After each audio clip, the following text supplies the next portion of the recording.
오늘은 저희 강의 계획서랑 지난번 오리엔테이션에서 안내한 바와 같이, 음, 이론 강의를 진행할 거예요. 이론이라기보다는 그냥 여러 가지, 사실 이론이라고 하기에도 좀 민망할 정도로 단순한 내용들을 좀 다루어 볼 예정인데요. 주로 저의 어떤 경험이 포함되어 있는 어떤 사례들이나, 음, 어떤 작가들이 했던 작업들 일부도 가져왔고요. 그리고 여기 강의 안에 포함되어 있지 않은 여러 가지 사례들도 같이 좀 살펴볼 것이고, 음, 그리고 좀 일반론적인 차원에서 뭐 종이 같은 걸 어떻게 지지체로 쓰는지, 그림의 바탕으로 쓰는지, 뭐 천 같은 건 어떻게 이렇게 좀 처리를 하는지, 이런 것들을 제가 간단하게 언급을 드릴 예정이에요. 그리고 강의 말미에는 종이도 아니고 천도 아닌 이상한 물건들로 갖다가 그림의 바탕을 만드는 사람들이 있어요. 아, 재밌습니다. 네. 제가 대흥역 근처에 있는 떡볶이 집에서 이렇게 예, 닭강정을 먹을 때, 그 선생님 하시는 말씀이 있는데, 아, 맛있겠다 하면 이제 사장님이 정색을 하세요. 맛있을 것 같은 게 아니라 맛있는 거야. 그러세요. 재밌을 것 같은 게 아니라 재밌습니다. 네, 재밌을 테니까 기대해 주시고요.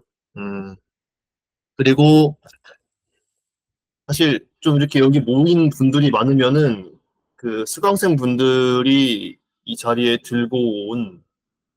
왔거나 아니면은 자기 주변에 있는 여러 가지 그 부드러운 물건들 흐무적거리기도 하고 이렇게 그림을 그릴 수 있거나 부드럽게 이렇게 흐르적거리긴 하는데 그림은 못 그릴 것 같은 뭐 어떤 것도 좋으니 그런 재료들 갖다가 이렇게 그림의 재료로 쓸 수 있는 방법들을 서로 한번 얘기해보는 시간을 가져볼까 했는데요. 음, 그 시간도 있다가 좀 기회가 되면은 좀 추진해 보도록 하겠습니다. 일단 제가 가지고 온 자료의 대부분은 종이에 대한 내용들이 좀 많아요. 아무래도 제가 여러 가지 종이를 주로 이제 작업의 재료로 쓰다 보니까 종이에 대한 얘기가 많은데, 음, 먼저 종이나 그 밖에 여러 가지 그림의 바탕으로 많이들 쓰고 있는 그것들 중에서 손으로 구부릴 수도 있고, 접을 수도 있고, 구길 수도 있는 일반적인 어떤 그림의 지지체에 대해서 먼저 얘기를 해보면서 강의를 시작하려고 합니다. 여기서 지지체라는 건요, 그림의 재료 같은 것들이 올라갈 수 있는 얹혀지고 이렇게 좀 스며들고 뭐 이렇게 깃들 수 있는 그러한 모든 사물들을 좀 일컫는 말이라고 생각하면 될 것 같아요. 조금 더 뭐 복잡한 논의들이 있는 것 같긴 한데, 뭐 개념적인 지질체라든지, 뭐 비물질적인 작업을 지지하는 지질체라든지, 뭐 한시적으로 존재하는 어떤 작업에서의 뭐 지질체라든지, 아니면은 뭐 기술적인 조건에 따른 어떤 지질체 개념이라든지 이런 것들 여러 가지가 있는데 저희는 그냥 심플하게 그림의 지질체에 대해서 얘기를 해보려고 해요. 우리가 가장 많이 쓰는 바탕은 이렇게 뭐 크게 세 가지인 것 같아요. 가장 많이 쓰는 것들이요. 종이를 굉장히 많이 쓰고 저희가 천도 많이 쓰는 것 같고요. 그리고 마르지 않은 점토와 같이 미술 재료이고 그림을 그릴 수도 있긴 한데 뭔가 이렇게 좀 상대적으로 빈도가 적은 물건들도 있긴 한데 아무튼 간에 어, 마르지 않은 점토에다가 그림을 그리거나 뭐 이렇게 파내거나 그런 다음에 말리고 구워서 뭔가 그림을 만들기도 하죠. 아니면은 뭐 여러 가지 있겠습니다. 뭐 돗자리 같은 거에 그림을 그리기도 하는 것 같아요. 뭐 잘은 모르겠습니다만. 아니면은 뭐 이상한 장판 같은 거를 그림에 어떤 바탕 삼는 경우도 있는 것 같아요. 근데 그것도 결국에는 종이로 들어가거나 아니면 현대적인 작업에서야 뭐 이제 재료가 현대적인 경우에는 그냥 이런 그 바닥에 깔려 있는 저런 비닐장판 이런 걸 쓰기도 하는 것 같은데 아무튼 간에 저희가 네 그렇죠. 굉장히 많은 것들이 지제체가 될 수가 있습니다. 그래서 좀 말씀드려볼게요. 저희가 가장 많이 쓰는 것들. 먼저 종이의 영역에서 저희가 가장 많이 쓰는 물건을 얘기를 해보겠습니다. 일단 종이의 국적도 있죠. 한지라고 말하는 사실은 한지는 한국 종이 한지라 그래서 이 분류는 조금 틀리긴 했어요. 근데 아, 저희가 소위 한지라고 부르는 종이들이 있죠. 닭종이나 그러니까 당나무 줄기의 껍질을 이용해서 만드는 당나무나 닭종이나 당나무를 만들 수 없죠. 닭종이나 아니면은 제가 알기로는 볏짚 같은 걸로 만든다고 하는데요. 볏짚 같은 걸 사용해서 만드는 화선지와 어, 저희 삼배 만드는 그 섬유 있죠. 그걸로도 종이를 만든다고 해요. 근데 그게 이 삼지인지는 제가 정확히는 모르겠는데 그런 이제 삼배 같은 걸로 만드는 종이도 있고 뭐 아니면은 뽕나무 이파리 뽕나무 줄기의 이제 껍질 같은 걸 이용해서 만드는 뽕나무 종이도 있고요. 그거 이제 테무하고 알리 가면 팔더라고요. 저희가 이제 제가 얼마 전에 퇴직한 모 학교의 동양학 학과 사무실에서 이 수묵화 수업을 보조하면서 제가 주문한 적이 있는데 알리나 테무에 라이스 페이퍼 뭐 이렇게 검색을 하면은 그 월남쌈 싸는 종이 말고 월남쌈 싸는 그 이제 그 라이스 페이퍼 말고 뽕나무 줄기로 만든 종이를 라이스 페이퍼라고 하고 팔더라고요. 이제 라이스 페이퍼로 영어로 돼서 들어갔는데 뭐 뽕나무 상자가 써 있는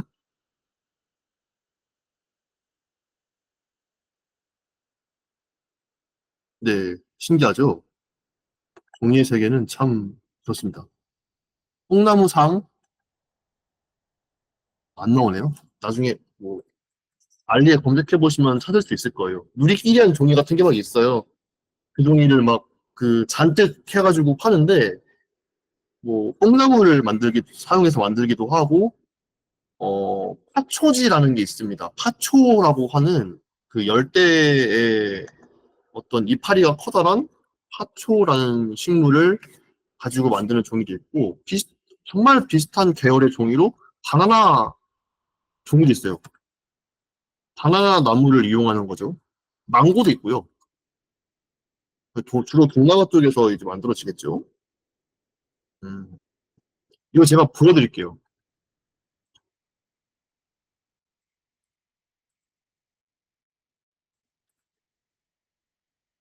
전주 전통 한지원이라고 하는 홈페이지가 있어요. 여기를 보면은 정말 별의별 종이가 다 있습니다. 보통 저희가 한지라고 말하는 거는 닭나무 줄기를 가지고 만드는 종이에요. 그래서 한지, 여기 이제 이런 것들 들어가 보면은 이렇게, 네, 여기 지금 다 종이입니다. 이거 다.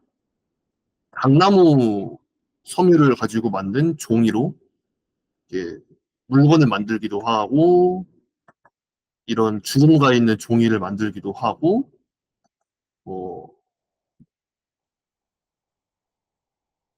이런 건 의외로 그림 그리는 종이입니다. 생각보다 그림 그리기 좋은 종이에요. 뭐, 인테리어에 쓰는 느낌이긴 한데, 뭐, 이런 것도 있고, 이렇게, 이 초배지라고 하는 것은 나무 판넬 같은 거에다가 종이를 저희가 붙여가지고 마감을 하거나, 이렇게 단단하게 만드는 일을 하기도 하는데, 그냥 한지를 붙이면은 나무물이 올라올 수 있어요. 나무물이 올라오면 색깔이 변하거든요, 종이에. 그 색깔 변하는 걸 막기 위해서 싼 한지 같은 거를 그, 그 시움이다. 그 종을 초배지라고 하는데 이 순지라고 하는 것이 당나무 섬유를 가지고 만든 아주 얇은 종이에요. 뭐 이런 것들도 있고요. 뭐 수의도 만든다고 하네요. 이렇게. 그리고 아까 제가 잠깐 언급드렸던 파초라고 하는 그 식물은 주로 더운 지방이 나는 식물인데 이파리가 넓은 식물인데 그걸로 만든 종이는 이렇게 섬유질이 더 좀 잘 보이죠. 이런 종이도 있고 어, 네 이렇게 딱 줄기만을 모아서 팔기도 하고요. 장판지도 만듭니다. 이런 것은 제가 알기로 이거는 아주 두꺼운 한지에다가 어, 기름 같은 걸 바르는 거예요. 기름이나 옷 같은 걸 발라서 그 이제 아주 고급 장판지를 만듭니다. 이게 과거에는 그냥 방바닥에다 까는 거였는데 요즘에 이걸로 도배를 하려고 그러면 엄청 비싸다고 알고 있어요. 뭐 이런 것도 있고요. 그리고 조금 더 그냥 저희 이제 전공자들이 많이 쓰는 종이로는 여기가 아주 저렴한 종이를 많이 파는 곳인데 주로 이제 서예나 문이나 같은 거 그리는 사람들이 자주 쓰는 물건들을 파는 곳인데 여기 보시면 각종 화선지가 있습니다. 자, 저희 이렇게 선지라고 되어 있는 것들은 전부 다 화선지예요. 이건 이제 길쭉하게 말아서 보관을 하고 50m짜리 그림 종이입니다. 그리고 이거에다가 그림을 그리면 보시면 아시겠지만 굉장히 얇아요. 밑에가 비칠 정도로 굉장히 얇고 얇은 종이다 보니까 뒤에서 다룰 건데 얇은 종이고 코팅이 안 되어 있는 굉장히 부들부들한 종이다 보니까 번짐이 굉장히 잘 보입니다. 이 종이는. 뭐 그래서 저희가 뭐 사군자 같은 거 그리는 분들 있죠.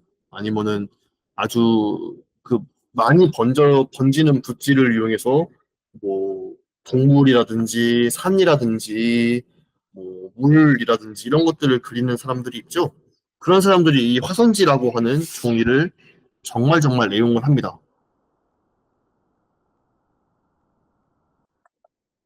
그리고 저희가 이 순지라고 부르는 종이가 조금 더 질긴, 네, 수묵화용 종이가 맞아요. 수묵화에 진짜 많이 씁니다. 그리고 이 종이는 조금 더 질긴 종이에요. 당나무 줄기를 썼고, 그 이제 섬유를 썼고, 얇게 만들었지만 번짐이 상대적으로 덜 합니다. 대신에, 음, 번지진 않는데, 물을 잘 이렇게 흡수를 해요. 그래서 이것은 표현의 폭이 이것보다 조금 질긴 종이들이 있어요. 뭐, 장지라는 것도 있는데, 비슷한 방법으로 만들지만 조금 더 질긴 종이가 있는데, 그 종이는, 어, 똑같이 한지이지만 먹도 쓸 수 있고 아주 두꺼운 그 흙가루 같은 거, 돌가루 같은 것들을 가지고 만든 물감을 갖다가 올릴 수도 있고, 그러니까 입자가 무거운 입자를 버틸 수 있어요. 그리고 이게 몇 겹씩 이렇게 겹쳐져 가지고 판매되는 종이인데 한 뭐 예를 들어 세 겹짜리가 한 장의 종이인 게 있어요. 그런 종이에다가는 아주 날카로운 연필로 갖다가 그 연필 드로잉을 해도 종이가 버틴다 이런 얘기가 있습니다. 뭐 이런 여러 가지 다양한 한지류가 있고요.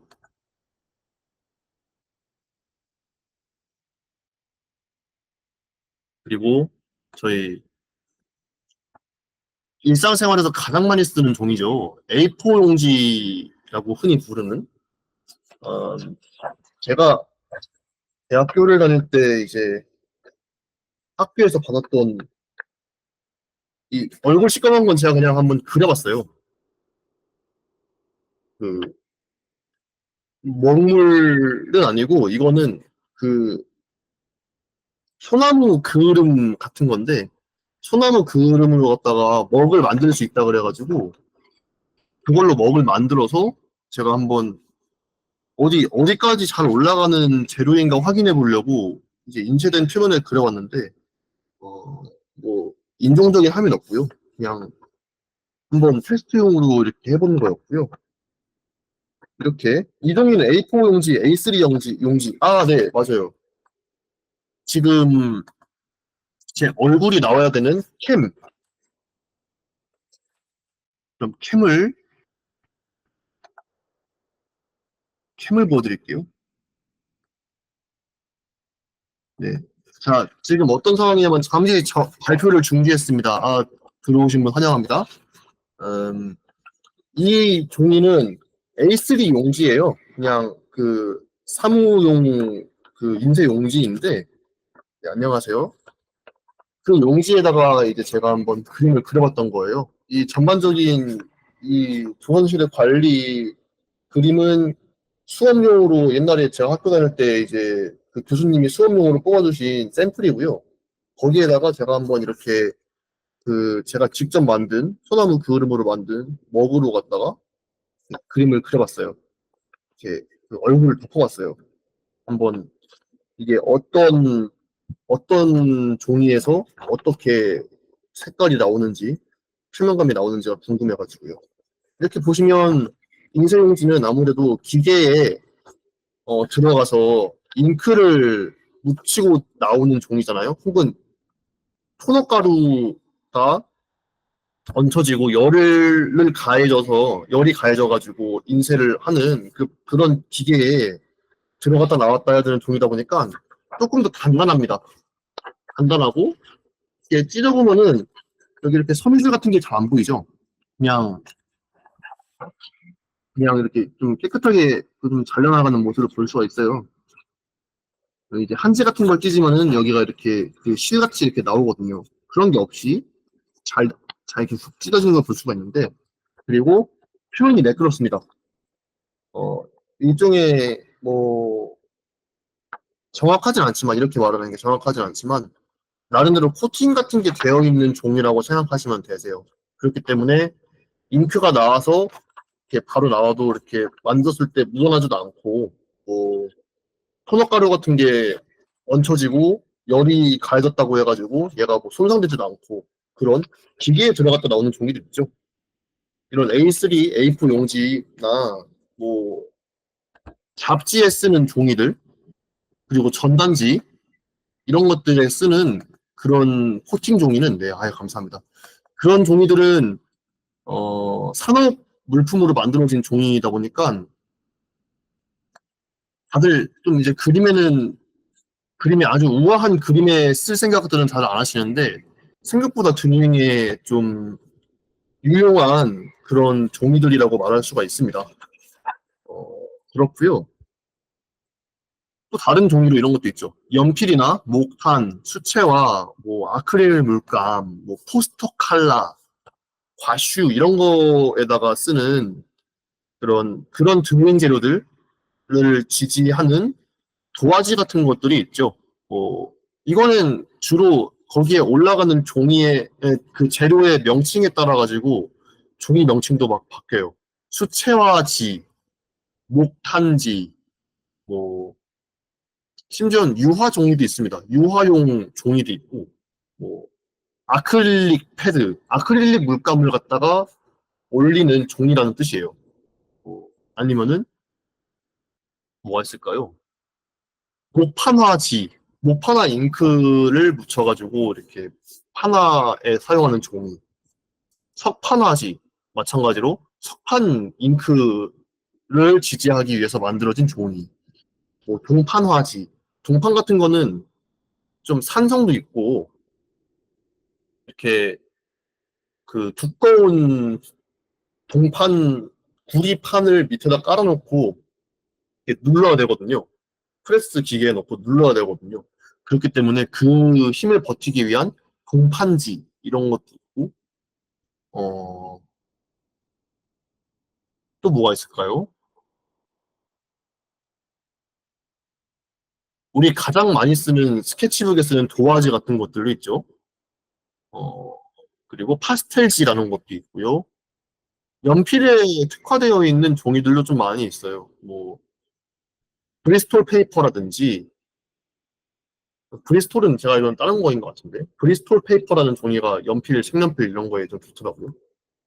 그리고 이제 뭐 펜슬, 그래파이트 이렇게 괄호 쳐가지고 그 종이 포장지에 이렇게 써 있는 종이들이 있어요.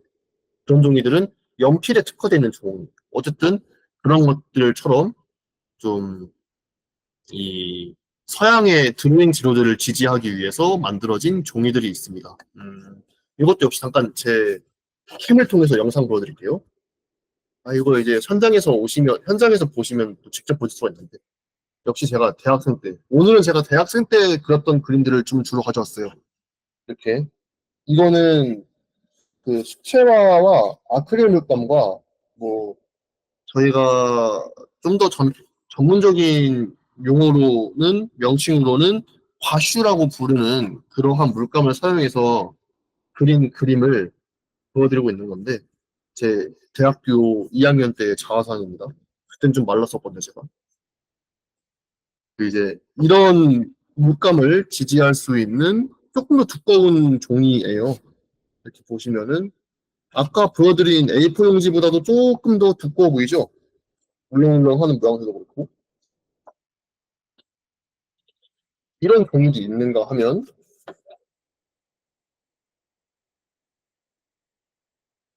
네, 역시 제가 대학교 1학년 때 그렸던 감인데, 이런, 네, 두꺼운 게 느껴지시죠? 이것도 좀 두꺼운 종이고, 이 종이는 수채화 물감을 얹은 종이에요. 그런데 사실은 그냥 그 고등학생들 입시 미술 같은 거 할 때 그 대학교 입시를 준비하면서 그리는 그림을 그릴 때 그때 쓰는 종이를 제가 좀 많이 그 당시에 가지고 있었어가지고 그 표면을 갈아서 수채화지 같이 만들었어요. 사포 같은 거 아주 좀 굵은 사포들 있죠?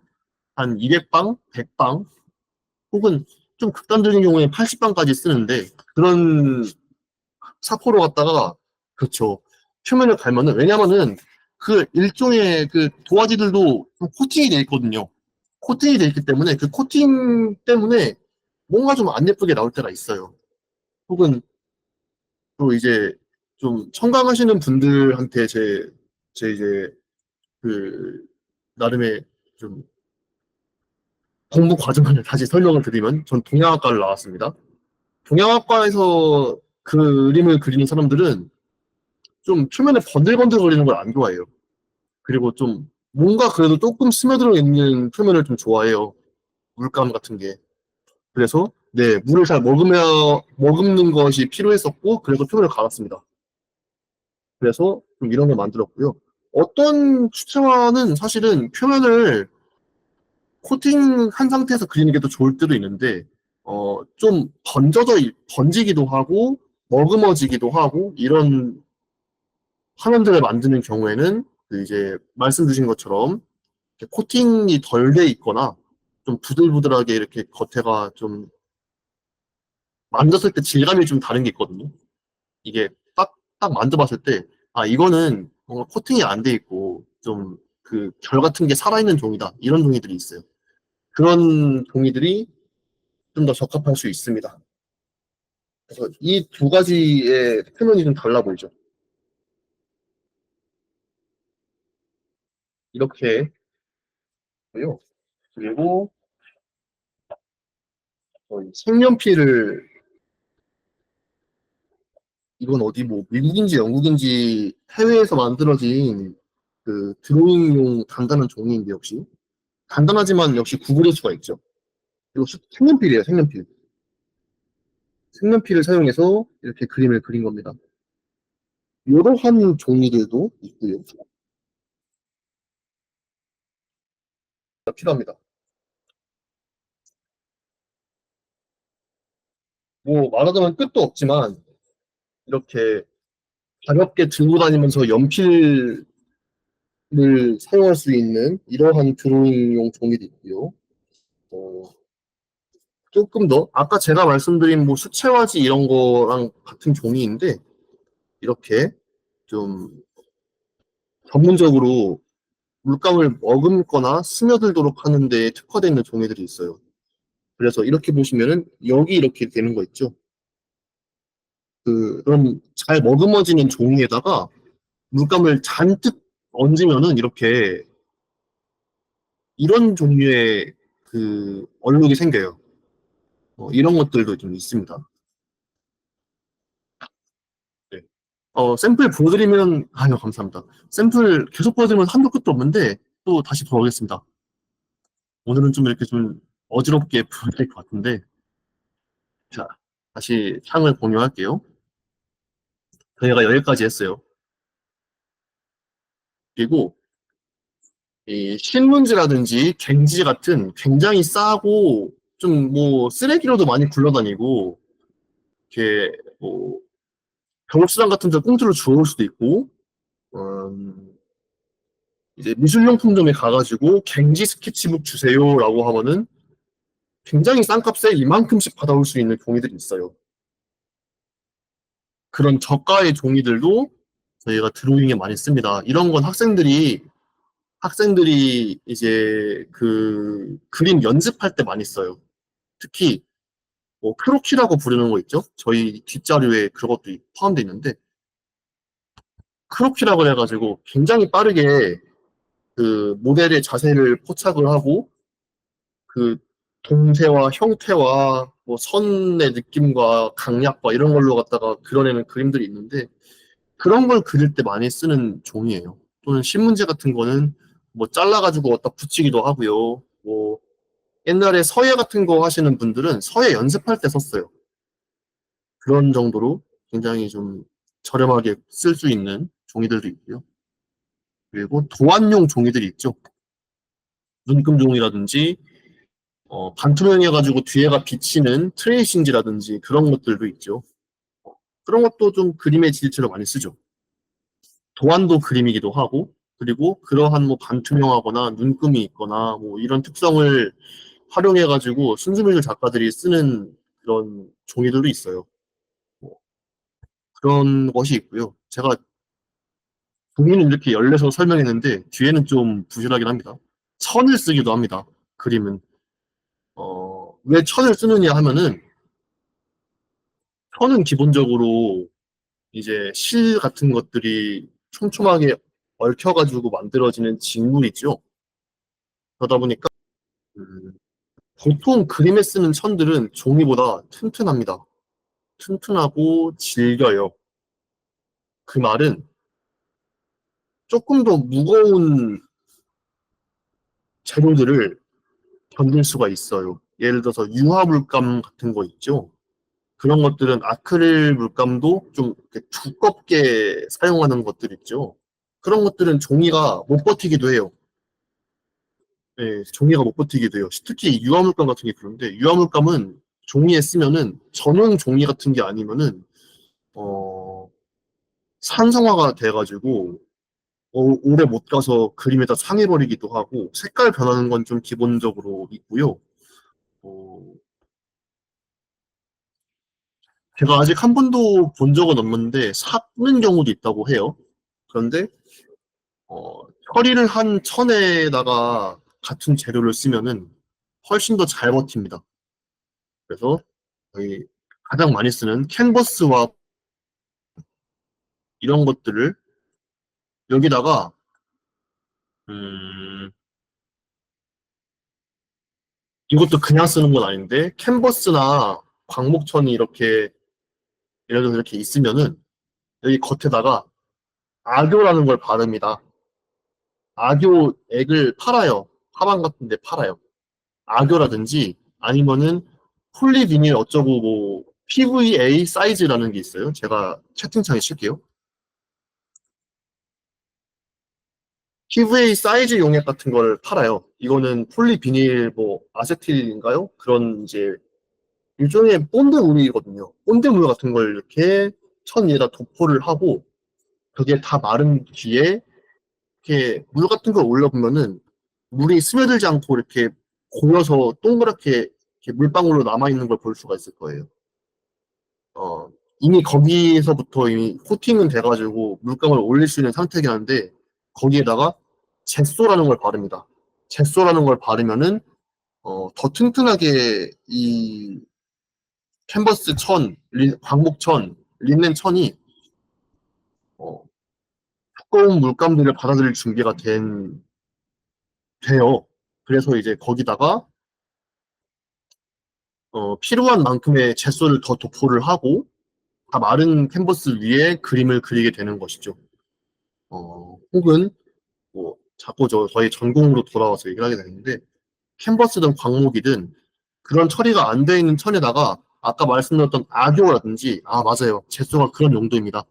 젯소로 갖다 그림을 그릴 수도 있는데 기본적으로는 그 표면을 좀 이렇게 그림을 그리기 좋은 상태로 만들어주는 거예요. 거기에 어떤 알갱이 같은 게 있어가지고 그게 이제 캔버스에 잘 물감이 달라붙도록 이제 도와주기도 하고 그리고 좀 그 알갱이랑 그런 흰색 그 재료들이 두껍게 이렇게 막을 형성을 해가지고 캔버스를 지켜주는 겁니다. 그게 이제 젯소이고요.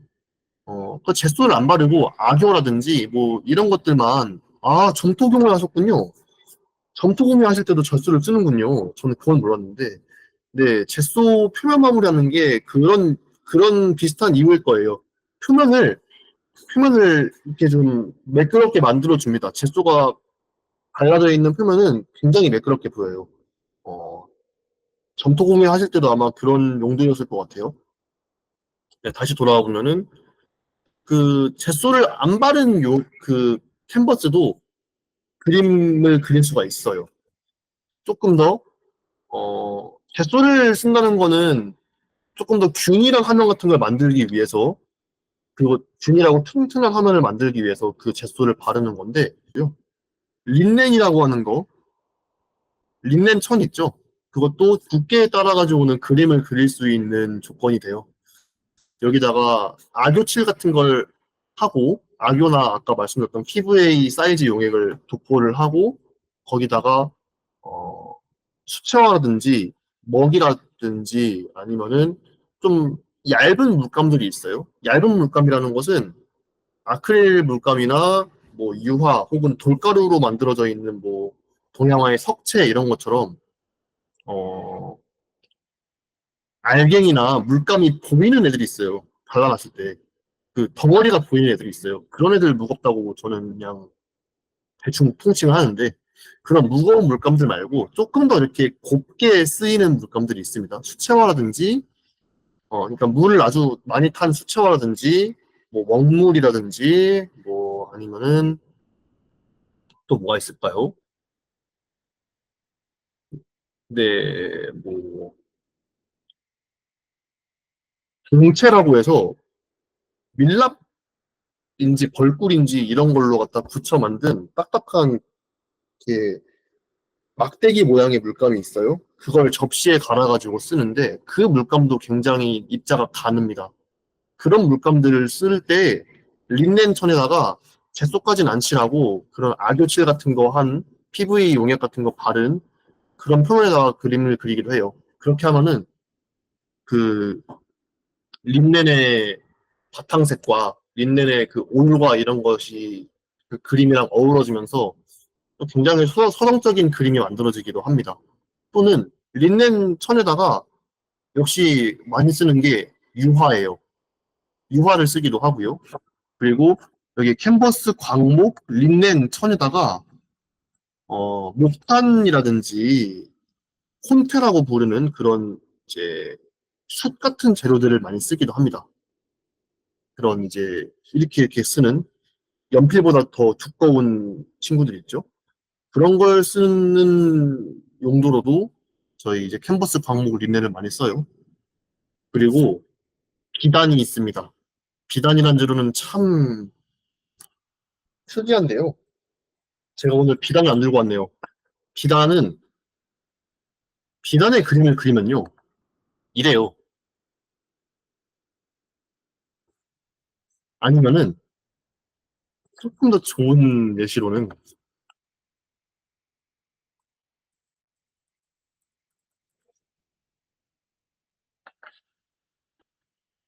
비단의 그림을 그리면은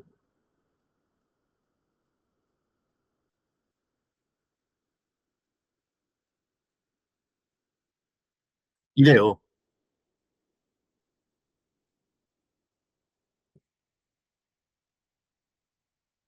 굉장히 좀 아까 보았던 그림들하고는 물감 쓰는 방식이 굉장히 다르죠. 이런 것들은 네, 맞아요. 뭐 종이로 하는 것도 있긴 한데 이렇게 보면은 그 그림의 방법을 이렇게 기재해 놓은 이제 글 같은 게 짧게 이렇게 밑에 달려 있는 게 있는데 캡션이라고 합니다. 그 캡션 밑에 이렇게 보면은 비단의 채색, 견본 채색 이렇게 되어 있는 것들이 있어요. 그런 것들 그림 보면 대부분 이렇게 생겼어요. 여기 보시면은 화질이 좀 구리네요. 이렇게 올 같은 게 좀 보일 거예요. 올 같은 게 좀 보이고 그리고 굉장히 매끈한 색 면에다가 요런 요런 그 그라데이션 있죠. 바림이라고 합니다. 이런 걸 사용해 가지고 그림을 그리는데 이게 어떻게 가능하냐면요.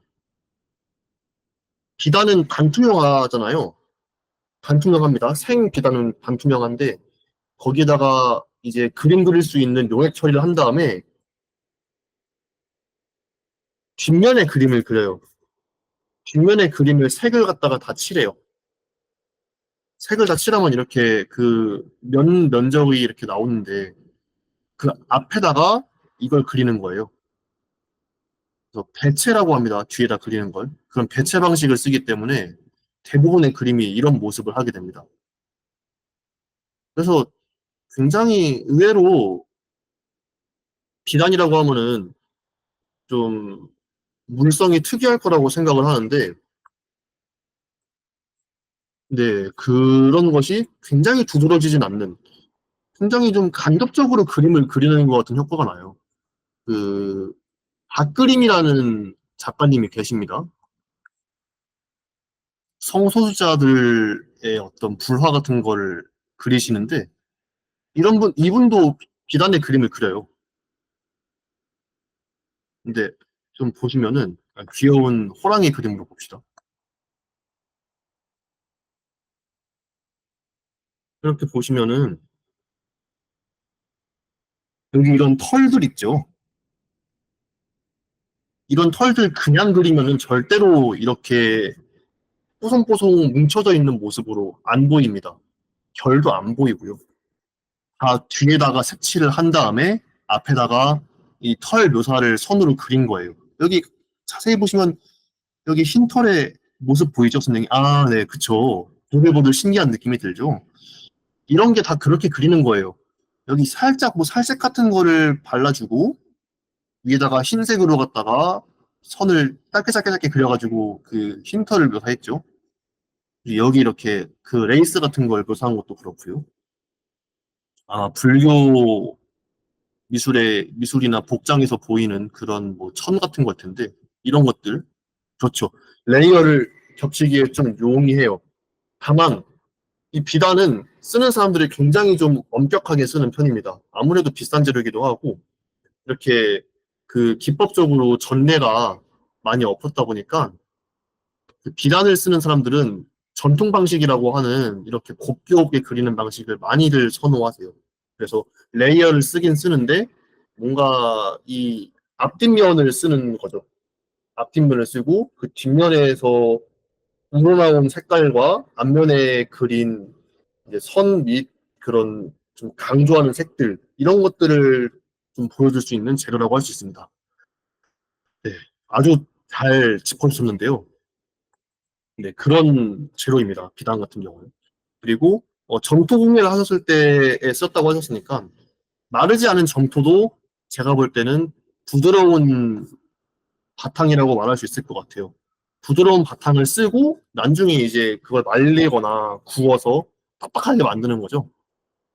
그런 것들처럼 다양한 재료들을 쓸 수가 있는데 뭐 이거는 추후에 더 다뤄볼 수 있을 것 같아요. 저희 단단한 지지체라든지 여러 가지 있으니까요.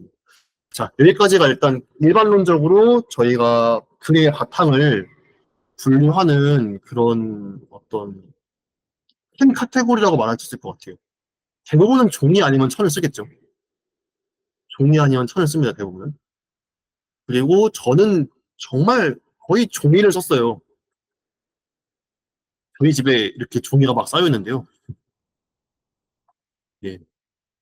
전 아직 작업실을 따로 구하진 못했고, 이, 여기는 제 책상 밑입니다. 책상 밑에 이 비닐에 쌓여 있는 게 다 종이에요. 이 멸치 칼국수에 쌓여 있는 이것들이 다 종이인데, 다 한지입니다. 뭐, 여기는 조금 더 질긴 두꺼운 한지도 있고, 얇은 한지도 있고, 여기 지금 제가 가지고 왔는데, 화산지도 있고요. 굉장히 얇죠? 굉장히 얇고 가벼워서 한 번에 많이 많이씩 팔아요. 싼 값에 살 수 있어요. 화산지 같은 경우에는. 인사동에 가셔가지고 아무 데나 들어가셔가지고 화산지 연금용 주세요 하면은 이만큼 줘요. 만 원에 이만큼 줘요. 그래서 그걸 놓고 막 마음껏 그릴 수가 있습니다. 뭐 그런 종이를 갖다 쌓아놓기도 하고 저희 이거는 이제 저희 아버지가 만들어주신 선반인데 이 선반에 쌓여있는 거 이것도 다 종이입니다. 뭐 서양 종이, 동양 종이 다 쌓여 있어요. 지금 이 발은 제 발인데요. 그 저희 집에 잠시 고양이가 살았을 때 고양이가 제 위에서 이렇게 또아리 틀고 자고 있는 거를 그린 그림이에요. 이 그림은 뭐 어디 공개되어 있진 않은데 이렇게 지금도 선반에 발을 뻗고 자고 있습니다. 이렇게 축 늘어져 있죠. 부드러운 부드러운 바탕이라는 거죠. 그리고 이거는 유화물감이랑 목탄을 같이 이렇게 섞어서 쓰면서 좀 이런 좀 탁한 느낌을 만들어냈어요. 그리고 여기 있는 이것은 책 종이 있죠. 책 내지들을 좀 찢어가지고 그거랑 한지랑 겹쳤어요. 겹쳐 붙여가지고 기다란 두루마리 같은 비율을 만들고 거기다 그림을 그린 겁니다. 이건 제가 8월 달에 하셨던 개인전에서 공개된 작업인데요. 각각 여기 있는 건 부평구, 인천 부평구, 제가 인천 사람이거든요. 인천 부평구, 그리고 인천 영종도에 있는 삼목도라고 하는 이제 사라진 섬이 있습니다. 그 각각 이렇게 두 동네에 대한 얘기를 그린 그림이에요. 또 나중에 제가 한번 그 샘플로 갖다가 보여드릴 날이 올 것 같은데 강의 후반에요. 그리는 곳에 대해서 얘기할 때 그럴 것 같은데 이런 식으로 갖다가 그림을 그릴 수가 있습니다. 자, 책이랑 그러니까 종이랑 붙였으면은 딱딱할 것도 같은데 전혀 그렇지 않죠. 흐물흐물 거리죠. 대부분은요. 그래서 이제 그렇게 되면은 계속 이어가지고 둘을 말 수도 있는 두루마리 같은 거 만들 수 있는 거죠. 그래서 이렇게 전시해뒀습니다. 그리고 같은 방식으로 전 그 두루마리 비율을 참 많이 썼어요. 이 그림 있죠? 이게 정확히는 기억이 안 나는데 한 3, 4m 될 거예요. 여기서 여기까지가. 3, 4m 정도의 긴 그림이고요. 아닌가? 일단 기본적으로 2m 넘습니다. 2m에 여기가 한 30인가 그래요. 그래서 아주 길죠. 그래서 제가 이거는 대학교 2학년 때 그렸던 과제물인데 그 저희 동네에요, 이것도. 인천에 있는 저희 동네에 뭐 초등학교 운동장, 뭐 아파트 그 담벼락, 뭐 저거 그 화분, 가로수 뭐 그런 것들 갖다가 이렇게 제 동선 같은 걸 그린 거예요. 그때 그런 것도 했었고 이게 화선지예요. 화선지의 그림을 그리면은 이렇게 번지는 선도 있죠. 그리고 아주 마른 선도 있죠. 근데 이렇게 번지는 게 잘 보이죠. 좀 두꺼운 것들 다 번진 건데 그리고 이렇게 묵직하게 뻗어나가는 선도 있고 가늘게 쭉쭉 나가는 애들도 있고 좀 그렇죠. 또 농담이라는 것도 있고요. 네, 붓의 결을 좀 많이 살려줄 수 있는 되게 예민한 종이에요. 파선지가 그러니까 예민한 종이고 얘도 예민하긴 한데 조금 더 좀 자기 주장이 있는 종이가 순지라고 할 수 있습니다. 뭐 이런 것들이 있고요. 그리고 이것도 한지에 그린 건데, 네, 이런 거는 그 서양 수채 물감 가지고 그린 거예요. 회색 물감 가지고 그 친구 그려준 건데, 네, 여기 번진 부분도 있고, 네, 번진 부분도 있고, 이렇게 좀 갈라지는 부분도 있죠. 이런 것들은, 그러니까 물감의 농도 때문도 있고, 종이가 좀 저가의 한지예요. 저가의 한지이기 때문에 마냥 스며들지가 않더라고요. 마냥 스며들지 않고 약간 이렇게 빵꾸가 뚫리는 것처럼 표현되는 것들이 있는데, 네, 이제 돌아보면은 그런 이제 여러 가지 요인들이 종이와 물감 표현에서 보이는 거죠. 이런 그림을 그리기도 했었고요. 한지에는 이런 걸 많이 했었고, 제가 학생일 때는. 아, 예, 학생일 때 수채화지, 갱지호 이런 거에는 이런 식으로 그림을 그렸습니다. 네, 이거 연필이거든요. 아이고, 연필로 얇은 그 드로잉 종이에다가 드로잉북이라고 해가지고 그냥 얇은 종이 묶어서 나오는 종이들이 있어요. 그냥 가볍게 연필로 갔다가 왔다 갔다 하면서 그림 그려라 하고 나오는 게 있는데 거기다가 한 거예요. 이때가 학교 축제 때인데 축제 때 이제 그 당시에는 식음료 판매가 가능했었기 때문에 그 상추가 굴러다니더라고요. 그 상추를 주워다가 상추를 종이 밑에 대고 프로타주 한번 해봤어요. 얼마나 나오나. 네, 상추 그린 거예요. 비슷한 방식으로 좀 학교를 졸업하고도 그림을 몇 번 한 게 있는데, 이건 굉장히 좀 보편화되어 있는 방식이죠. 그 상추로 갔다가 그린 거고요. 이때가 대학교 1학년 때인가 2학년 때인가 그렇습니다. 지금 보여드리는 건 다 2학년 때까지 그림들인데, 이거는 이제 아까 말씀드렸던 갱지라고 하는 굉장히 얇고, 그냥 뭐, 종이 중에서 제일 싼 종이들 있죠.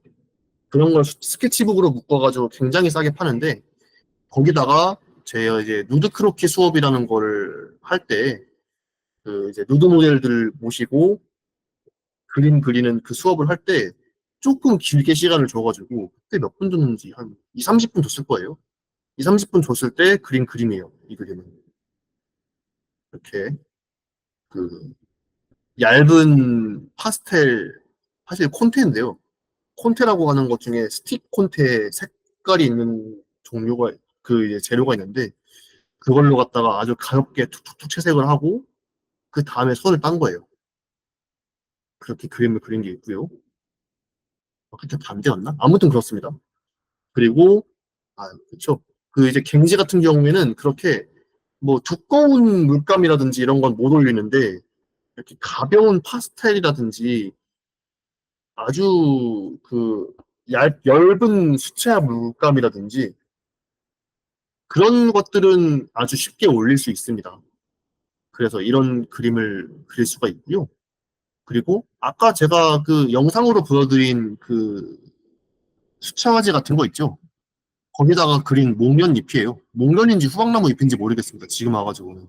그땐 일본 목련이라고 하셨는데 그 학교에 일본 목련 그 이파리가 좀 많거든요. 목련일 거예요. 목련일 거예요. 최근에 누가 이거 목련 아니고 후박나무 잎이야 라고 해가지고 헷갈렸는데 목련에 맞을 거예요. 그 목련 이파리를 주워가지고 수채화랑 색연필로 그린 거예요. 이런 것도 할 수 있고요. 이렇게 보시면은 네, 아주 얇은 종이, 두꺼운 종이의 그 질감이 다르죠. 그리는 방법을 버텨줄 수 있는 그 전투력 같은 거라고 보시면 돼요. 사실 종이의 두께가요. 그런 면모가 좀 있습니다. 전투력이 물론 표현이 여러 가지 무궁무진한 표현이 가능하다고는 얘기는 하지만 전투력은 좀 약한 친구, 전투력이 좋은 친구 이렇게 얘기해 볼 수도 있을 것 같아요. 그래서 종이의 특성과 사용법에 대해서 좀 정리를 하고 쉬는 시간 잠시 가질게요. 종이는 이렇게 보시는 거, 아까 보여드렸던 것처럼 얇은 종이도 있고 두꺼운 종이도 있죠. 얇을수록 좀 잘 번지는 종이가 좀 많습니다.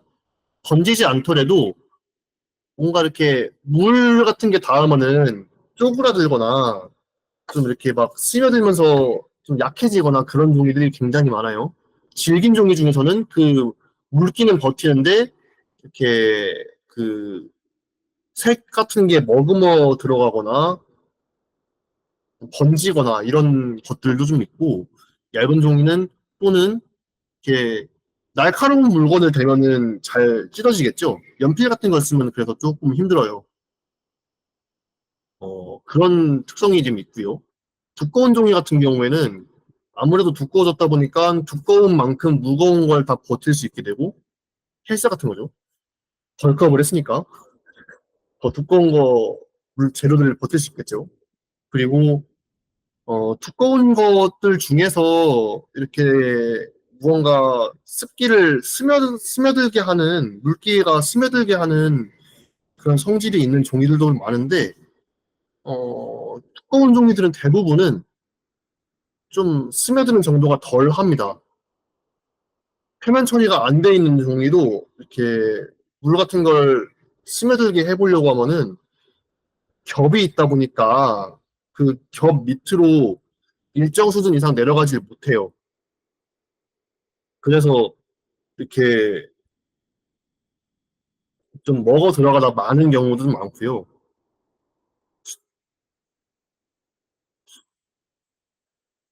그럼에도 불구하고 두꺼운 종이라고 한다면은 물기든 뭐 두꺼운 재료든 다 버틸 수 있는 그런 전투력이 강한 종이가 만들어진다. 이렇게 생각하실 수 있겠고요. 젖은 종이는 어떻겠어요? 좀 찢어지기도 잘, 그쵸. 두꺼운 종이에 물을 올리면 덜 웃는 거죠. 그래서, 어, 그쵸. 아주 좋은 곳이라 깨졌는데, 덜 울고, 그래서 좀, 어, 동양화하는 사람들 말고, 그냥 수채화 물감을 쓰는 사람들은, 그래서 두꺼운 종이를 좀 많이 선호해요. 그 두꺼운 종이가 표현의 폭이 좀 넓어지긴 하거든요. 그렇게 되면. 좀, 아무래도 그림을 막 했는데 이게 버티지 못하고 뭐 찢어지거나 막 울거나 이렇게 되면은 문제가 있으니까 좀 두꺼운 종이를 많이 선호하기도 해요. 그리고 이렇게 두꺼운 종이, 얇은 종이 말씀드리면서 설명을 드린 것 같은데 젖은 종이와 말린 종이의 차이점도 좀 있겠죠. 말린 종이는 좀 아무래도 이렇게, 젖은 종이는 아무래도 물감 같은 걸 이렇게 올리면은 그 그림을 그려보시면 좀 알 텐데 표면이 젖어 있는 상태에서 그림을 그리면 계속 번지잖아요. 이렇게, 그리고 혹은 표면이 안 젖어 있어도, 그러니까 표면에 흥건하지 않아도 그 종이가 이렇게 젖어가지고 이렇게 속에 물기가 스며들어 있으면은 계속 그 물감이 번지는데 그런 특성도 있고, 역시 이제 좀 딱딱하거나 날카로운 물건을 대면은 잘 찢어지는 성질도 가지고 있고 좀 그렇죠. 말라 있는 종이는 상대적으로 그런 게 덜하겠고, 그래서 이제 젖은 종이를 접으면 좀 문제가 생기는데 말린 종이를 접은들 큰 문제는 안 생깁니다. 나중에 그냥 다시 펼치면 되거든요. 펼치거나 이렇게 다시 물 뿌려가지고 그 넬기퉁이를 붙여놓으면은 쫙 펴지기 때문에 문제가 안 생깁니다. 그리고 종이가 코팅된 정도도 좀 특성에서 좀 여러 가지를 좌우할 것이고요. 어떤 종이는 일부러 코팅이 안 돼가지고 나오는데, 특히 한지 같은 게 거의 그런데, 코팅된 종이들은 좀 튼튼한 종이들이겠죠. 그런 것들이 있을 것이고, 접힌 종이, 접힌 종이에 그림을 그리면 어떤 종이는 그 겹쳐져 있는 밑에 장에 영향을 미치기도 하고, 뭐 아니면 그런 거 많이 하죠. 그거 있나?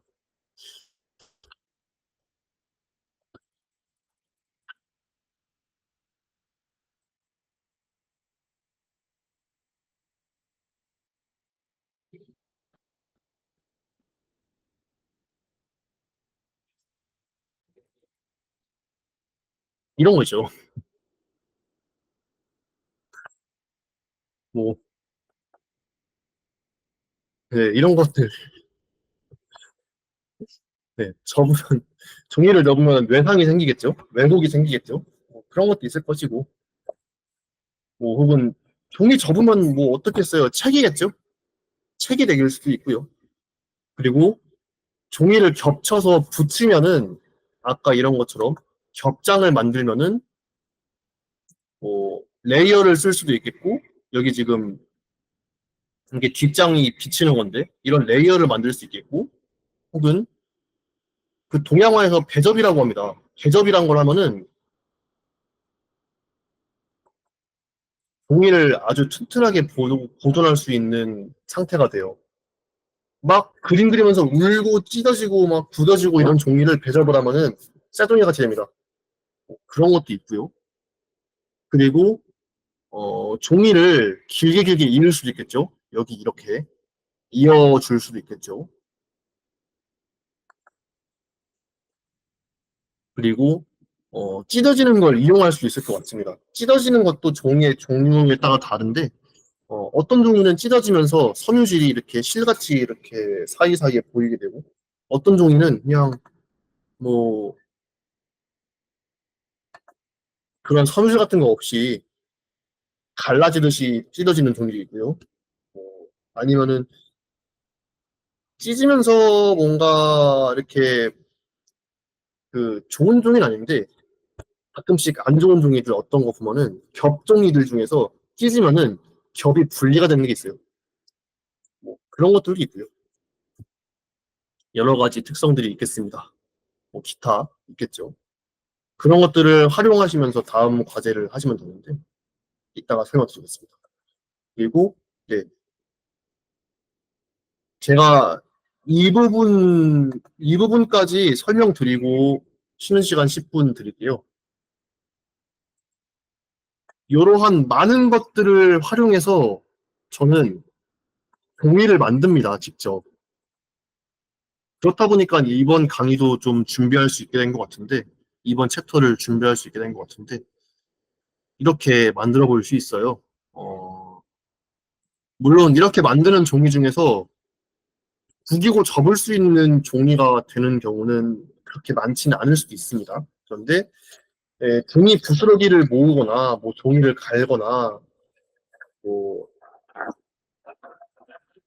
질긴 섬유질 같은 걸 뽑아내거나 뭐 끓이거나 이렇게 해가지고 만든 종이 덩어리 있죠? 그 촉촉한 종이 덩어리를 펼쳐서 말리면은 또 저희는 새로운 종이를 만들 수가 있어요. 종이 부스러기를 모아서 풀, 본드, 점토 같은 것과 섞어가지고 말리면은 이건 좀 단단한 종이가 됩니다. 거의 벽돌 같아요. 다 말르면 벽돌 같아요. 그런 종이를 만들 수 있고요. 그쵸. 이런 거 유튜브에도 꽤나 많습니다. 그리고 종이를 갈거나 끓여서 종이죽을 만들 수도 있거든요. 이런 종이는 근데 종류가 좀 한정이 돼 있어요. 좀 섬질이 있는 종이가 있어야 돼요. 휴지도 좋고요. 음, 휴지나 한지 같이 펄프나 섬유가 완성된 종이에서 보이는 종이들 있죠. 그래서 이렇게 찢었을 때 섬유질이 보이기도 하고 이런 종이들은 갈거나 끓여가지고 종이죽을 만들면은 얘가 반죽같이 되거든요. 그런 거를 접착제와 섞거나 뭐 그냥 그 상태로 잘 펼쳐가지고 굳히면은 물질의 비율이나 두께, 원재료의 특성 같은 거에 따라서 다양한 성질의 종이가 탄생을 합니다. 전 이렇게 해가지고 어 제가 망친 그림들 종이죽으로 만들어서 돈 없을 때 종이 만든 적이 있거든요. 뭐 그런 것도 가능합니다. 또는 한지나 닭 섬유 이런 것들을 약간의 풀과 함께 섞어서 이렇게 쓰면은 질긴 섬유가 엮여서 만들어지는 그런 특이한 종이가 만들어집니다. 여기다가는 뭐 세절기에 들어갔던 문서 가루도 넣어도 되고 여러 가지 넣어도 되는데 굉장히 특이한 종이가 만들어져요. 그리고 아까 배접 방식으로 여러 가지 종이를 모아서 그 종이들을 서로 큰 종이에다가 이렇게 붙여내거나 아니면은 종이끼리 이렇게 이어붙일 수 있어요. 사실 이 방식도 어떻게 만든 종이냐면요. 3등분이에요. 3등분인데 3등분의 종이를 이렇게 길게 쭉 이어놓고 여기다가 풀칠, 여기다 풀칠 해가지고 이은 거예요. 그러면은 스크롤이 돼요. 스크롤이 된 종이를 그림을 계속 그린 다음에 나중에 이제 그거를 펼쳐서 배접을 한 거예요. 그게 이 작업인데 그런 것처럼 저희는 여러 가지 종이를 모아서 그 조각들 사이사이를 다 이렇게 풀 같은 걸로 갖다가 이어붙일 수도 있어요. 뭐 어떤 분들은 거기다 바느질하기도 하더라고요. 그렇게 하면은 그 세상에 없는 굉장히 특이한 종이가 되겠죠. 이런 방식으로 여러분들이 만약에 종이를 써보고 싶다 하면은 이렇게 만들어 볼 수 있을 것 같습니다. 네. 그리고 제가 10분 쉬고 돌아온 다음에는 좀 더 이런 야매가 아니라 야매나 DIY 방식이 아니라 전통적으로 장인들이 종이를 만드는 방식도 소개를 해드릴게요. 다시 한번 시작해 보겠습니다. 네. 그래서 사실 제가 오늘 뭐 여러 가지 지혜체에 대해서 얘기를 좀 썰을 가져오긴 했는데 저는 굉장히 좀 편파적인 종이 사람이기 때문에 종이 위주로 강의가 지금 구성되고 있습니다. 다시 돌아와서 장인들이 만드는 한지에 대해서 얘기를 한번 해볼게요. 이거를 말씀드린 거는 한지가 우수해서라기보다는 우수하긴 한데요. 음, 한지 만드는 방식이 응용하기 좋은 것 같아요. 응용하기에 굉장히 용이한 방식인 것 같아요. 그러니까 어떤 말씀이냐면요. 어지간한 거를 마치 튀김을 만들면 무엇이든지 튀기면 맛있듯이 무엇이든지 섬유질이 있는 것을 이렇게 뭐 끓이거나 이렇게 해가지고 섬유질을 만들어내서 그거를 떠내서 그걸 풀어내고 떠내서 이렇게 종이 형태로 만들면은 나름대로 아주 번듯한 종이가 되는 것 같아요. 네. 무엇이든지 종이가 되는 것 같습니다. 그, 꽤나, 꽤나 용이한 방법이에요. 아니면은, 뭐, 한지를 조금만 넣으면은 어느 종이든 DIY로 만드는 종이들은 대부분은 좀 성공을 합니다. 제가 해보니까 그렇더라고요. 다른 방식들을 가지고 계신 분도 있겠지만. 그래서 좀 설명을 드리면요. 여기 홈페이지도 있는데,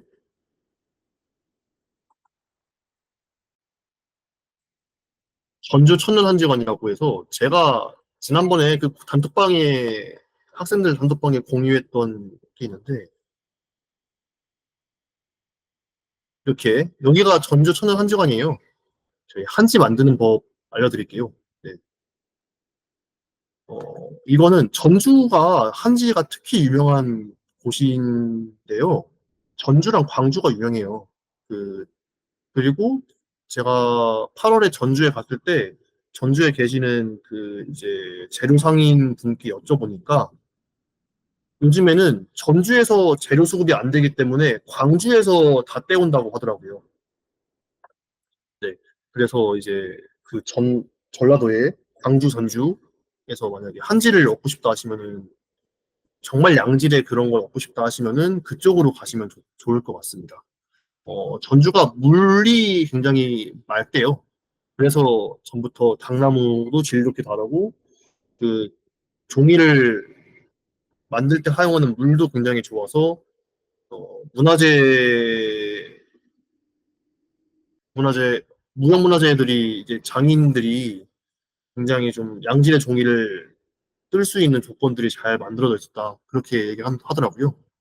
자 그래서 돌아오면은 일단 당나무는 풀같이 생겼어요. 나무라고 말하기가 되게 좀 애매할 정도로 얇아요. 그 초등학교 같은데 화단이나 그 담벼락에 심어져 있는 개나리 있죠? 그거랑 두께가 비슷하더라고요. 그런 나무가 이렇게 자라는데 그거를 이제 낙엽이 지고 새싹이 나기 전인 11월 하순에서 3월 상순에 껍질을 벗기기 위해서 곁가지와 줄기 끝부분을 이렇게 잘라내고요. 이렇게 잘라낸 닭을 이렇게 껍질을 벗겨내야 되는데, 그러기 위해서 끓인다고 합니다. 솥에 넣고, 이제 오랫동안 푹 쪄가지고, 그 속대에서 껍질이 분리될 수 있도록 한대요. 그렇게 하면은, 어, 이렇게 껍질이 축축이 되면서, 이렇게, 원래 이렇게 돼 있으면은, 속대가 보이게 이렇게 말려 들어간대요. 이때가 최적이라고 하더라고요. 이럴 때 이제 거기서 껍질을 벗겨내고 이 남은 이 껍질들을 이제 칼 같은 걸로 긁습니다. 칼로 긁는데 어떻게 하냐면은 그게 이거예요. 저희 이 과정이에요. 원래 여기가 시꺼먼 껍질 같은 게 붙어 있던 나무 껍질이었는데 이거였어요. 이거였는데 이거를 칼로 긁어내서 하얗게 만드는 거예요. 좀 검고 푸른 껍질들, 흙피랑 청피를 제거를 해서 이렇게 나무에서 좀, 예, 이렇게 흙피를 제거를 하고요. 백피라는 걸 만들고, 그래서 여기서 저희가 이렇게 하면은 전분, 지방, 단백질, 탄닌 아시죠? 이게 차에 들어있더라고요. 쓴맛 나는 거요. 아실 거예요. 타닌이라고 하는 것 같은데. 예, 그런 물질들이 제거가 되면서 이제 한지가 저장도 오래될 수 있고 부드럽고 뭐 이렇게 품질이 좋은 상태가 된다고 합니다. 그러면 이제 이 하얀 껍질을 물에 넣고 다시 끓여요. 근데 끓이는데 그냥 끓이는 게 아니고 잿물을 만들어야 됩니다. 뭐 여러 가지 식물 젤을 만들어서 그거는 비법이라는 것 같아요. 그래서 이제 저도 자세히는 못 들었는데 홍대 같은 걸 좀 많이 쓰는 것 같아요. 고추대나 홍대 같은 걸. 이제 그걸 끓여서 이렇게 쉽게 끊어지는 상태의 섬유질을 만들고 그거를 다시 물속에 담그고 피를 제거를 하고 세척을 하고 이제 이거 말리면서 표백을 하는데 그렇게 하면은 섬유에 손상이 없는 상태에서 이제 굉장히 좋은 그 가느다란 섬유를 만들 수 있는 거고요. 그거를 다시 불을 겨서 풀어 헤치고 그거를 다시 또 물에 넣고 미세한 망으로 여과를 하면서 죽을 만듭니다. 이 죽이 지료라고 하는 그 닭죽이에요. 닭죽은 그냥 그 상태로 갖다 종이를 떠도 되는데 더 좋은 걸 만들 때는 황촉주라고 하는 식물의 뿌리즙 같은 거를 넣는다고 들었어요. 뿌리인지 줄기인지 즙을 넣어서 그렇게 하면은 이제 분해가 되면서 더 좀 나중에 붓질을 해도 먹이 잘 퍼지고 이런 효과를 내도록 할 수 있다고 합니다.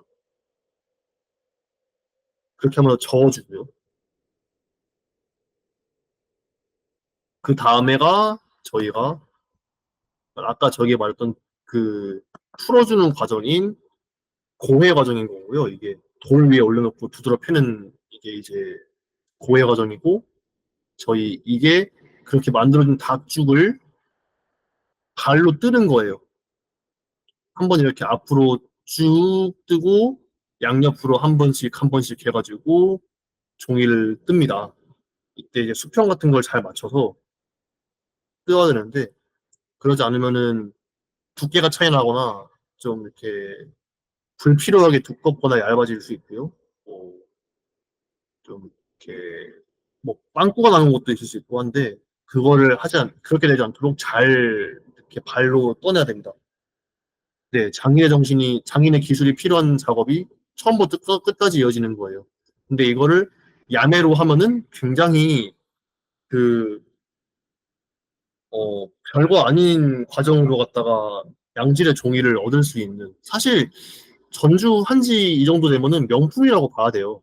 굉장히 좋은 종이인데, 그 정도가 아니어도 저희는 미술 재료로 고급 종이로 얘기를 합니다.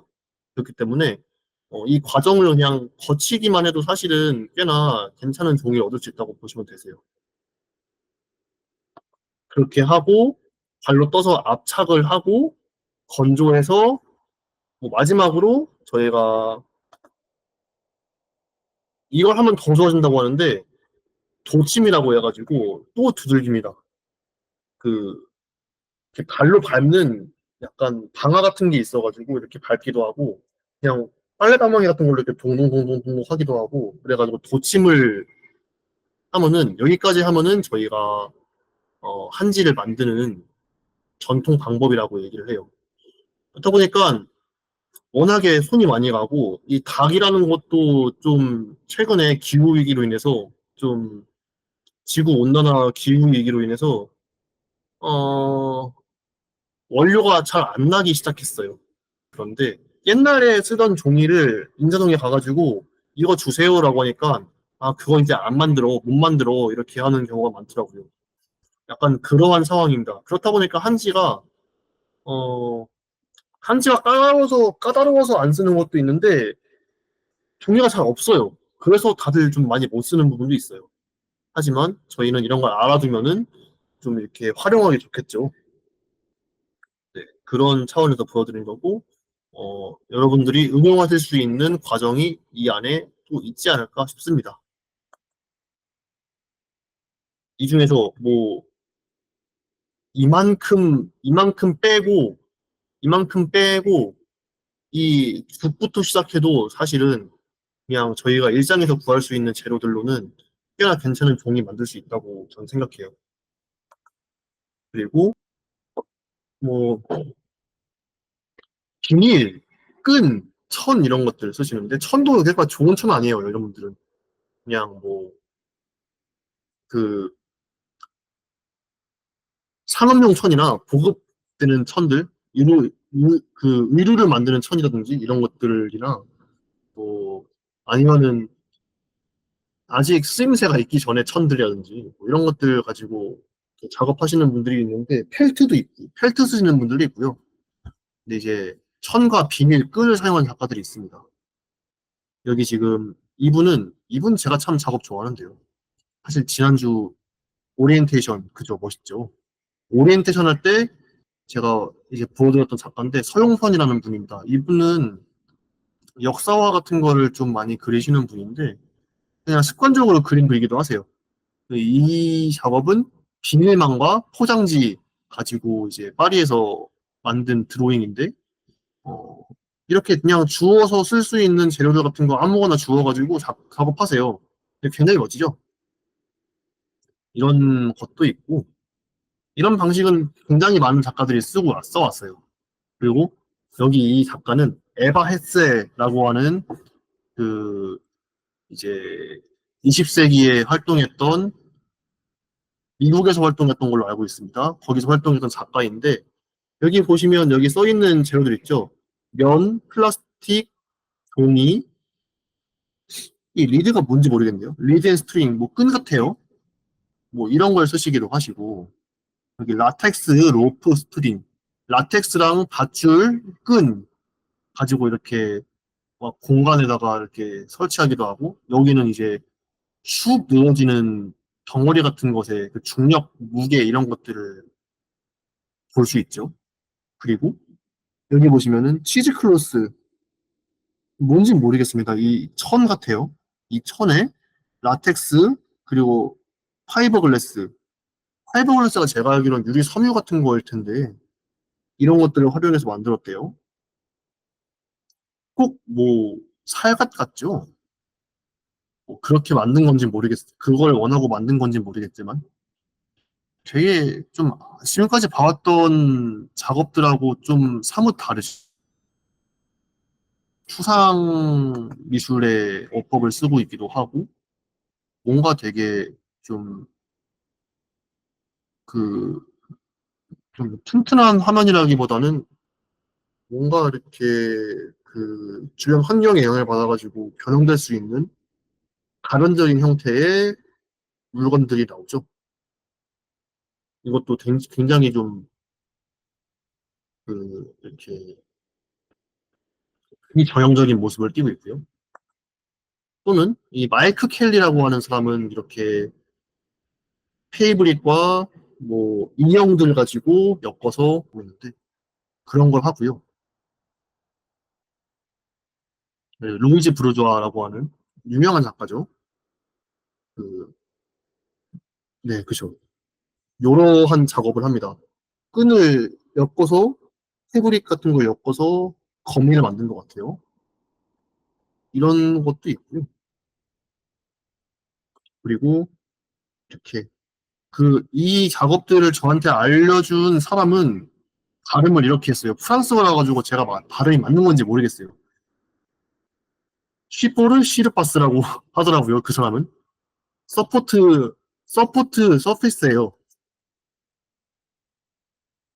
영어로 치면은 채팅창에 남겨둘 텐데 이렇게 표기하더라고요. 쉬포르 시르파스 그룹이라고 해야 될지 운동이라고 해야 될지 되게 집단적인 움직임이 있었어요. 프랑스에서 그 그림의 표면과 지리체에 대해서 극단적인 실험을 하는 분들이 있죠. 여기 보시면은 이런 건 끈 이런 걸로 갖다 해가지고 끈에다가 아크릴릭이래요. 이것도 회화로 치는 것 같아요. 그 자료를 찾아 보니까 네, 회화로 얘기했던 것 같아요. 기억이 안 나는데 나중에 만약에 틀리면 정정하겠습니다. 이거는 분홍 비닐, 노랑 비닐 겹쳐가지고 네, 이제 이렇게 보여주는 거죠. 장 미셸 모리스라는 사람이 만든 건데 이런 게 있는가 하면은 여기 있는 것들 다 이제 아이고 다 같은 계열에 속하는 작가들이 만든 건데 뭐 캔버스를 자르거나 이렇게 이렇게 뭐 뭉쳐 있는 천 같은 걸 묶거나 이렇게 뭐 그리드를 만들거나 해가지고 만든 작업들 일체를 보여주고 있죠. 이런 식으로 작업하는 것도 괜찮다고 생각해요. 저는. 이것도 이제 네 작년 국편 네 아마 비슷한 게 있었을 거예요. 네 아주 눈썰미가 좋으시네요. 이런 식으로 작업하는 작가들도 있다. 그리고 이번에 부드러운 지치를 만들 때 이러한 이미지를 참고해가지고 작업하셔도 저는 괜찮다고 생각합니다. 그리고 기단은 이렇게 하죠. 저는 이거 나름대로 비싼 대로 썼는데요.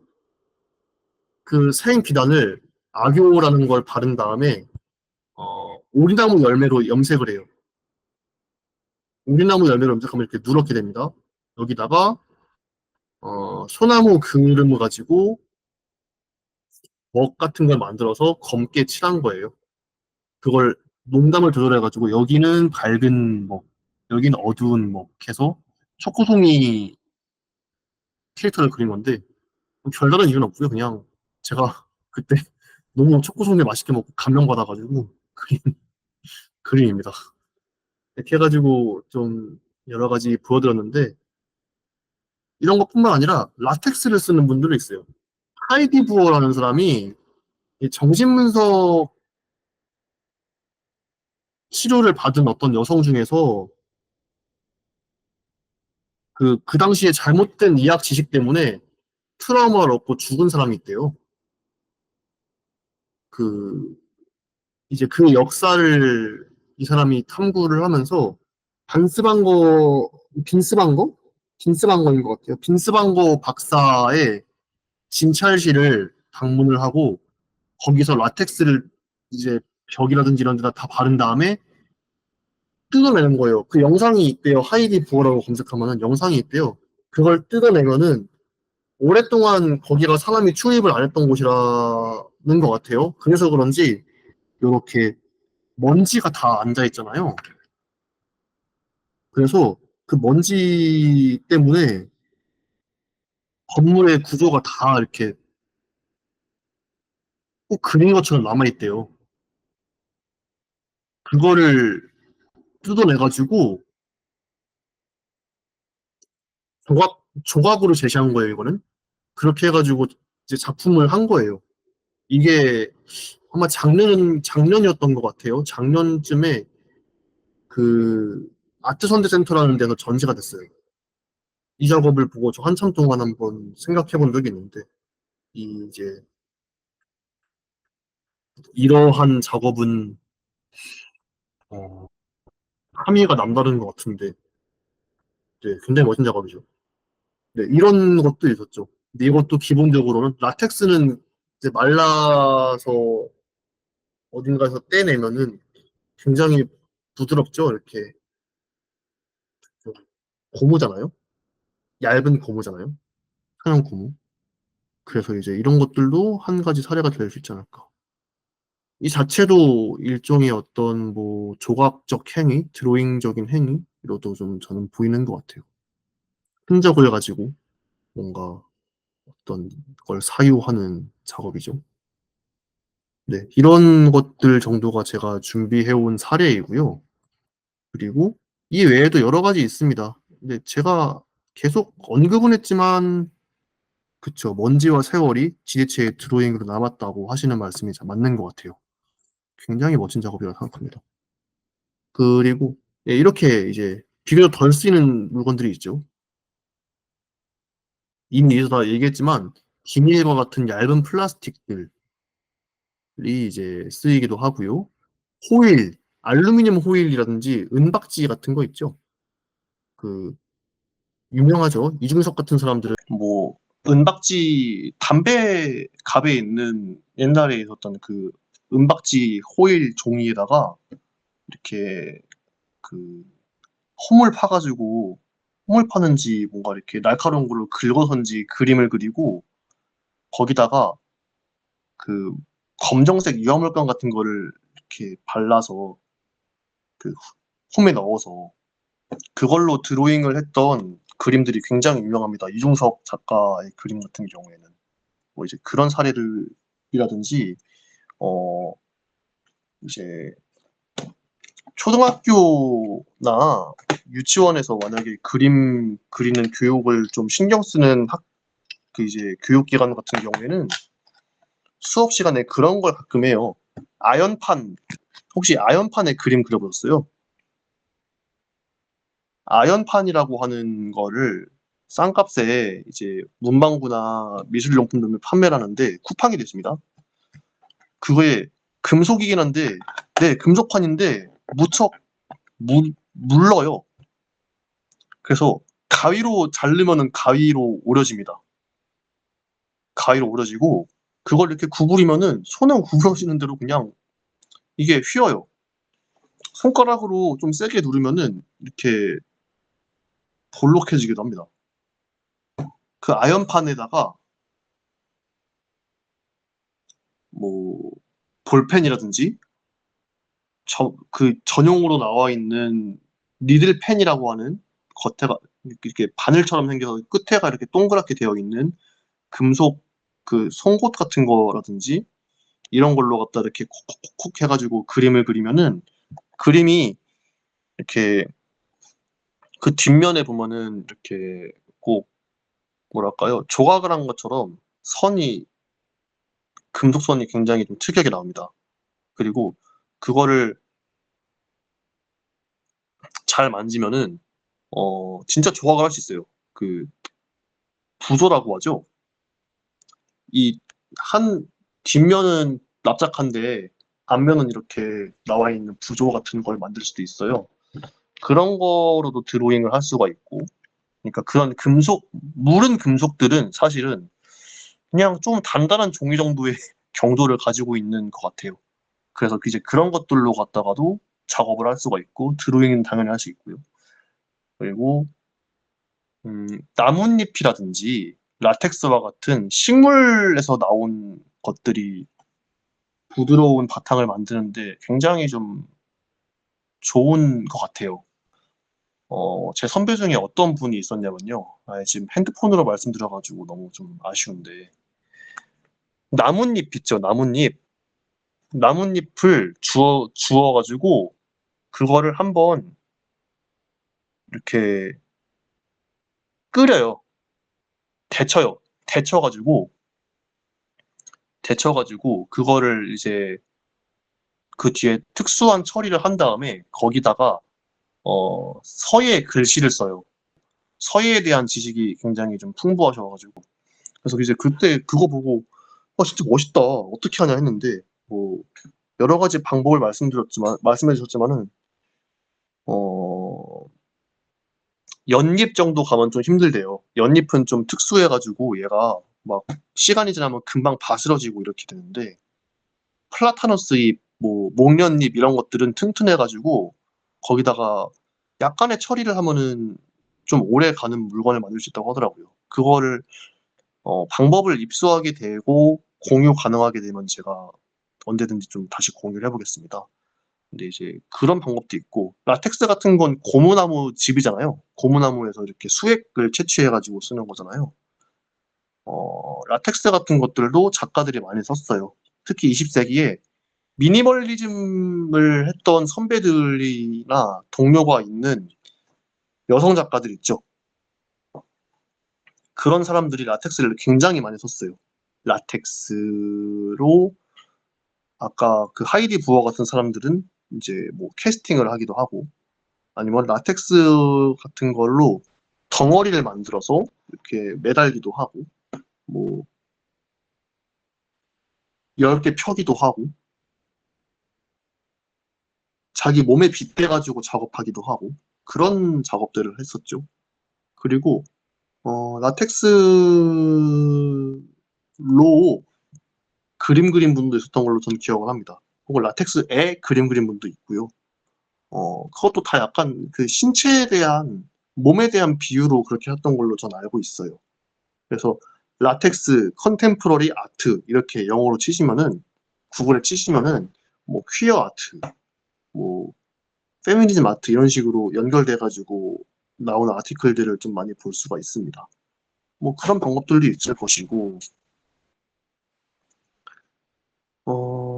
어떤 나무 껍질은 어떤 나무 껍질은 잘 이렇게 펴내면은 마치 파피루스 같이 쓸 수 있는 걸로 전 알고 있거든요. 뭐, 그게 정확한 방법은 제가 기억 안 납니다만은, 나뭇잎이나 나무 줄기 같은 데서 채취한 섬유를 엮거나, 아까 보여드렸던 한지마지로 갖다가 이제 사용을 하면은, 종이처럼 쓸 수가 있습니다. 종이처럼 쓸 수가 있고, 그런 방식도 있고요. 아니면은, 그 펠트라든지 여러 가지 뭐 생활에 쓰이는 천들 있죠. 부직포, 펠트, 뭐 아니면은 식탁보 천, 레이스, 뭐 인형에 쓰는, 아까 보여드렸던 마이클 켈리가 했던 것처럼 인형이나 뭐 옷에 쓰는 천들 이런 것들 이렇게 조각보처럼 엮어서 그거를 가지고 그림의 일부로 쓸 수도 있고, 그거 자체를 갖다가 작품으로 만들 수도 있어요.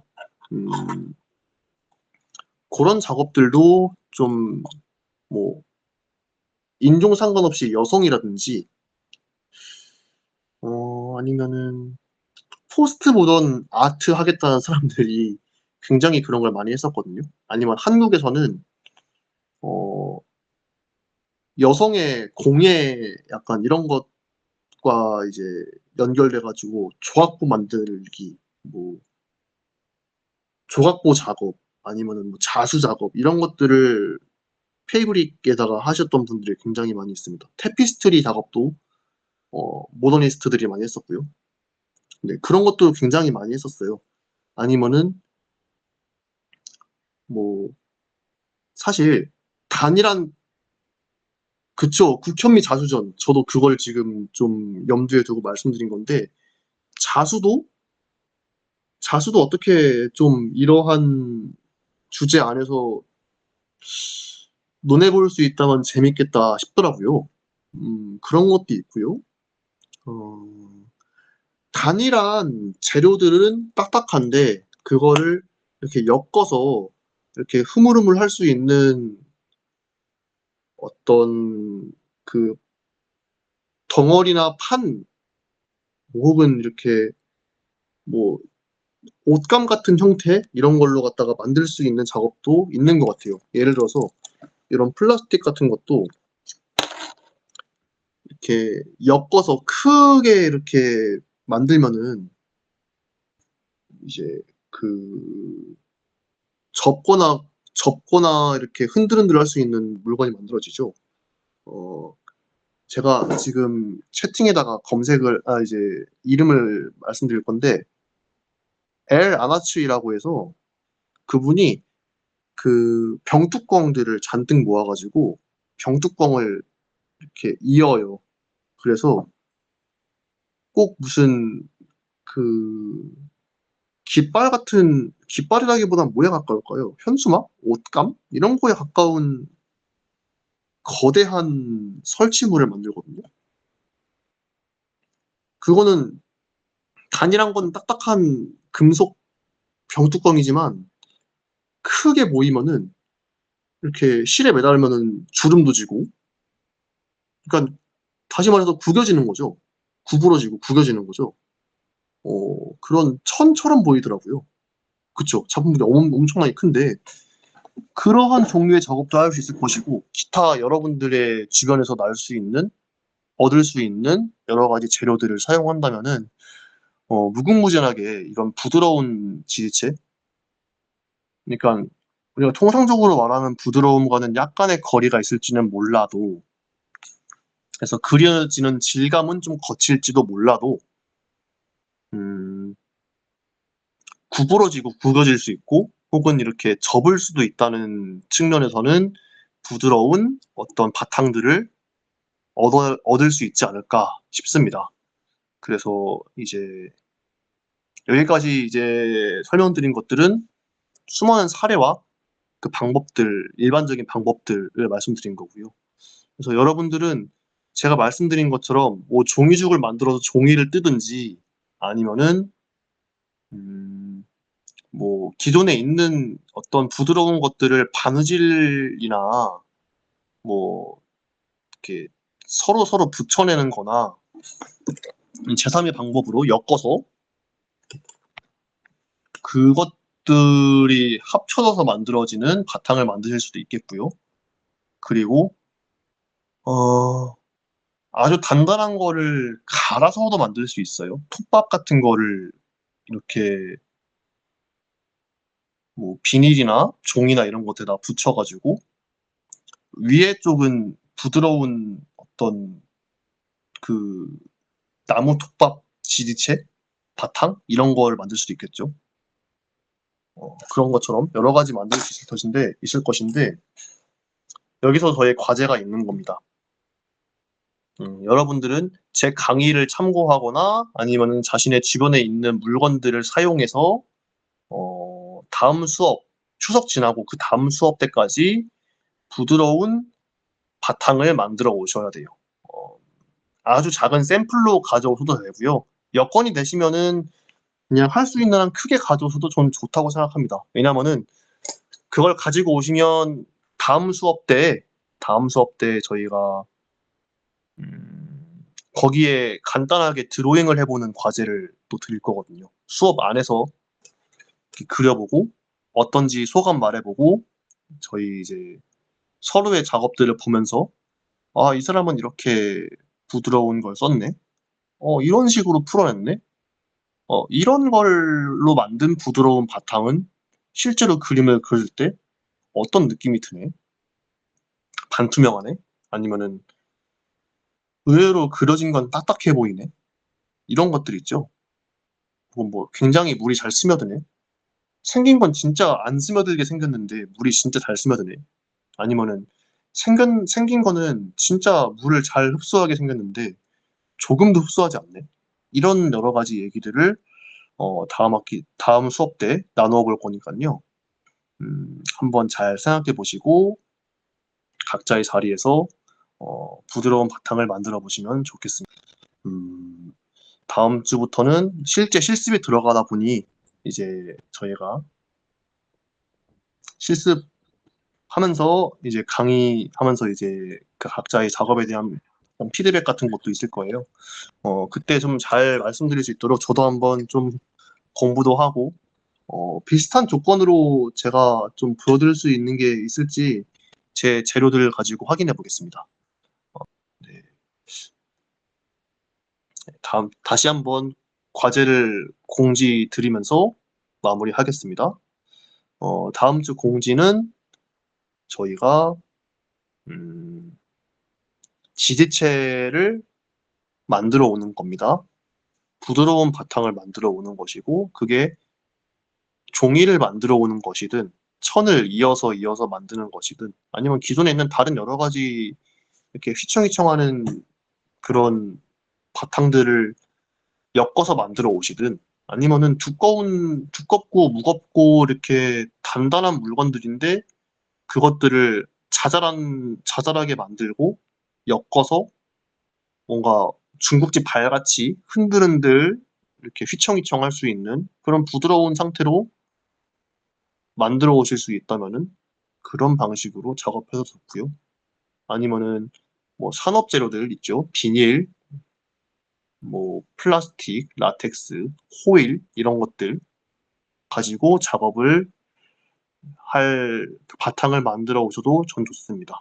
그냥 너무 어렵다 싶으시면은 기성품 중에서도 좀 이렇게 특히 자신이 좀 써보고 싶다 하시는 그런 바탕들을 몇 개 가지고 오셔도 좋아요.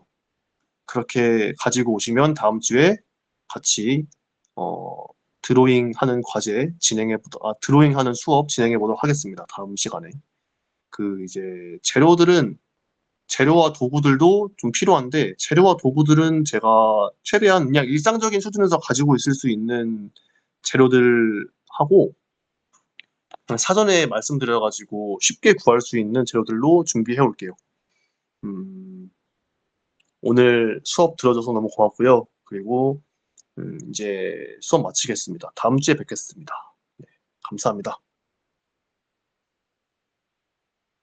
네, 아유 고맙습니다. 네, 채팅 종료하겠습니다.